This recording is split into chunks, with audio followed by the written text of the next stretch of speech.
5월 23일 월요일 위로와 치유의 가정 예배를 드립니다. 함께 주님이 가르쳐 주신 기도하고 오겠습니다.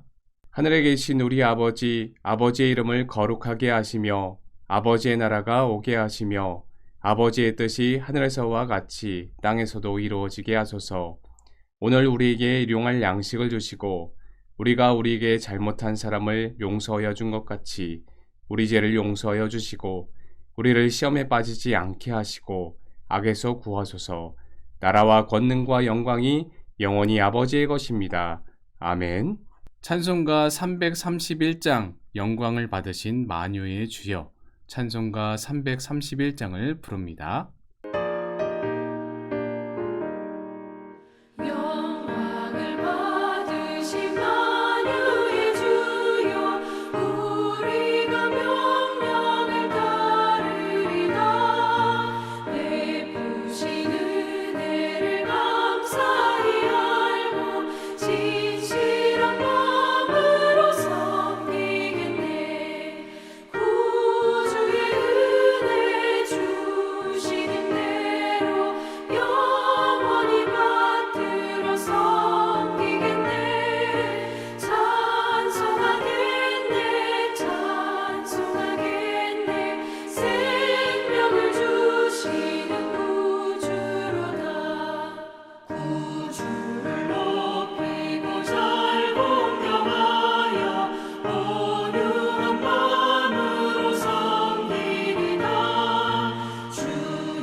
오늘 우리에게 주신 하나님 말씀은 역대상 12장 16절로 18절의 말씀입니다.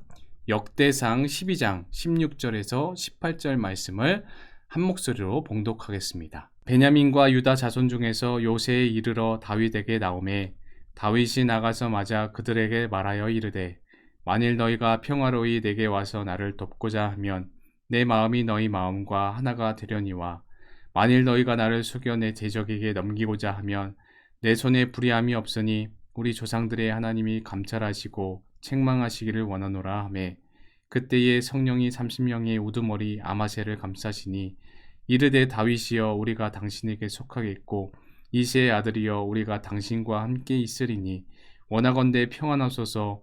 당신도 평안하고 당신을 돕는 자에게도 평안이 있을지니 이는 당신의 하나님이 당신을 도우심이니이다 한지라. 다윗이 그들을 받아들여 군대 지휘관을 삼았더라. 아멘. 역대상 11장과 12장에서는 다윗을 도와 왕위에 오를 수 있게 하고 또 다윗 왕궁을 강성하게 만드는데 공헌했던 다윗의 30용사를 소개하고 있는 장면입니다. 이러한 본문의 내용은 사무엘서에서는 나오지 않는데 그런 독특한 기사이기도 합니다. 다윗이 왕으로 즉위하기 이전 다른 이야기에 과감하게 생략했으면서도 이처럼 다윗의 도피 생활 중에 그에게 나온 그런 용사들의 명단을 자세히 기록하고 있는 까닭이 무엇일까요?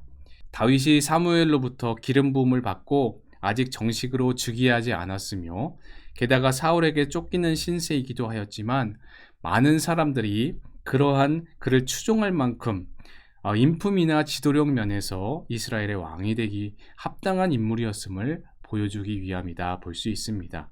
오늘 본문에서 저자는 다윗에게 나온 그 용사들 가운데 베냐민 지파의 용사들에 대해 관심을 많이 두고 있는데, 베냐민 지파는 사울이 속하였던 지파입니다. 그들조차도 다윗을 추종할 정도로 사울이 왕으로서의 자질이 없음과 대조하여서 다윗이 왕으로서 탁월했음을 보여주고 있는 것이라 할 수 있겠습니다. 이러한 배경을 살피면서 본문이 우리에게 주는 영적인 교훈이 무엇인지 함께 살펴보기를 원합니다.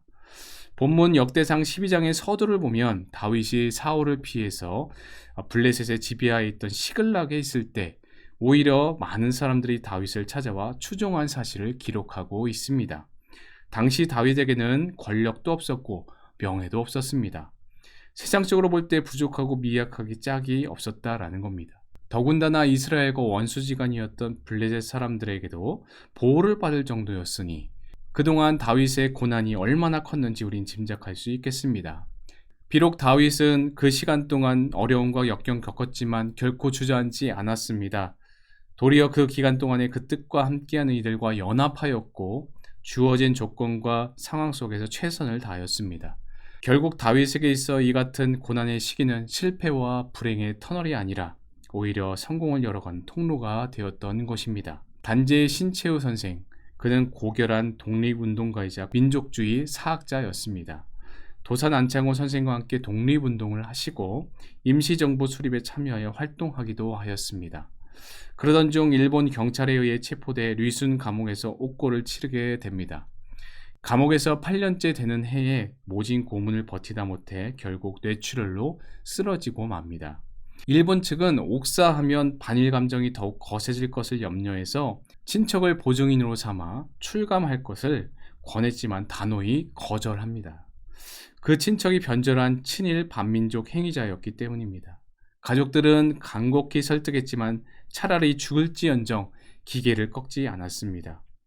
조국을 위해 자신의 그 모든 것을 바쳤던 수많은 고귀한 희생이 있었기 때문에 오늘의 우리가 있게 되어진 것입니다. 요셉을 보십시오.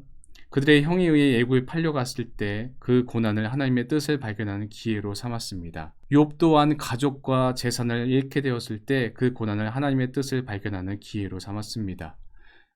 물론 고난은 우리에게 힘든 상대이지만 우리가 이것을 어떻게 받아들이냐에 따라서 고난은 전혀 다른 얼굴을 갖게 됩니다. 그래서 우리가 인생의 길을 걷다가 고난을 만나게 되었을 때 그 고난을 극복하고 더 나은 삶을 위해 우리의 발걸음을 내딛는다면 그 고난은 우리의 인생을 정금같이 만드는 요인이 되기도 한다는 것입니다. 이제 고난의 이면에 있는 하나님의 사랑과 뜻을 기억하시길 바랍니다. 그리하여 다윗과 같이 여러분 앞에 있는 고난을 인생의 기회로 바꾸시기를 주님의 이름으로 축원합니다. 그런가 하면 18절에 30인의 우두머리로 알려진 아마세라는 사람이 다윗의 말이 끝나자 성령의 감동으로 말하고 있는데, 요약하면 이렇습니다. 곧 우리는 당신께 충성하기 위해 온 사람들이니 염려할 필요가 없으며 하나님께서 당신을 도우심으로 우리에게 모두 평강이 있을 것이다. 이렇게 이야기합니다. 하나님께서는 지금 아마세의 입을 통해 불안해하고 있는 다윗에게 당신의 도우심이 있다는 위로의 말씀을 전하고 있다는 사실입니다.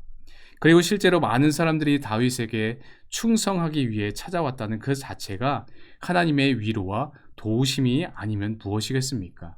성경을 보면 이러한 하나님의 위로와 도우심은 비단 다윗뿐 아니라 의와 진리를 위해 고난받는 모든 백성에게도 공통적으로 나타나는 모습입니다. 하나님께서는 사명을 위해 쓰다 신의 산으로 멀리 도망간 엘리야에게 천사들을 보내 힘을 더해 주셨습니다.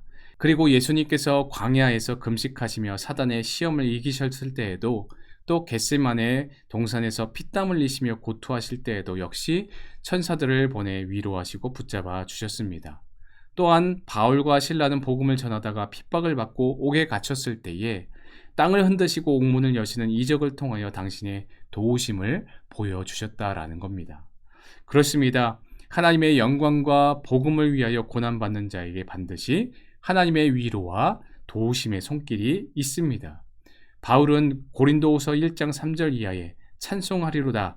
그는 우리 주 예수 그리스도의 하나님이시요 자비의 하나님이시요 모든 위로의 하나님이시며 우리의 모든 환난 중에서 우리를 위로하사 우리로 하여금 하나님께 받는 위로로서 모든 환난 중에 있는 자들을 능히 위로하게 하시는 이시다. 이렇게 찬송하였습니다. 오늘 우리는 이 땅을 살며 의와 진리를 애쓰다가 설령 어떤 어려움을 당한다 하더라도 결코 낙심하거나 좌절하지 말아야 할 것입니다. 바울의 말씀처럼 그러할수록 하나님의 위로 또한 더욱 넘침을 우리는 알고 더 힘차게 사명을 감당하는 굳세고 충성스러운 하나님의 종들이 되어야 할 줄로 믿습니다. 함께 이 시간 기도하기를 원합니다. 고난 중에 하나님의 섭리와 위로를 발견하고 굳세고 충성스럽게 주님의 사명을 감당케 하소서. 함께 기도하겠습니다.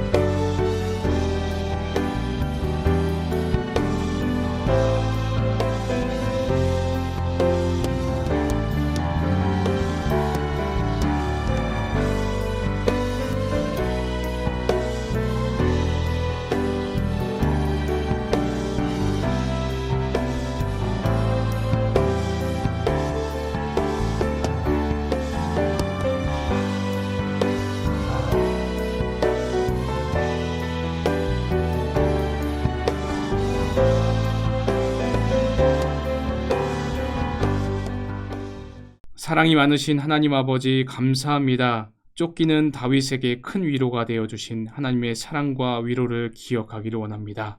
또한 우리에게도 삶 속에서 의와 진리를 위해 애쓰다가 어려움과 고난을 당할지라도 능히 이겨낼 수 있는 힘과 용기 또 지혜를 허락하여 주옵소서. 감사를 드리오며 예수님의 이름으로 기도하옵나이다. 아멘.